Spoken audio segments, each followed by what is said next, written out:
Hello everyone, welcome to this session. In the previous session, we have just seen how to create an interactive view. In this session, we are going to explore what are the options available in this interactive view, how to customize the things. So let's begin. In the previous session, we just created this employee grid. We just given a query source as this SQL query. Just given this query source as SQL query, and our output is this is our output. We just give employee number, name, gender, department and salary. These are the columns we just opted.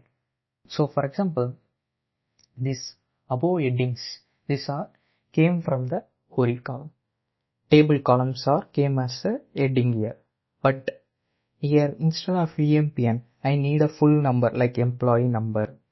Here like department, I need to get department name. So for that we can customize our labels like headers. So you just select the column. This is the column, and here in under heading you just type the name whatever you want to display. So after entering, I just run saving and running. Now you can see my new name came as a heading, employee number. So like this you can change the whatever customization, whatever labels you need to give as a header, you can change it here. Now let's see what are the things options are available for each interactive grid column. So these are the columns under the interactive. First select any one column, and you can see here column name. This column name is by default it will come from a query. You just don't touch that. Here like a page item, here also you can select a type like date picker, color picker, things are there. You can select it. Column is there. You can select this from the given option. Heading here, and this is alignment we will say. For example, in this grid, this employee number, let's take this employee number. This is left align, but I need this center or right align. For that we can use this alignment. This is a heading attribute. This will change only the heading alignment. Let's take I am changing it to center. This will be center only the heading, not the data. See, employee number alone it is centered, but the remaining data is under left align. So to change that also, below we need to change here. Here you can change, you can trim the spaces, you can change upper or lower column.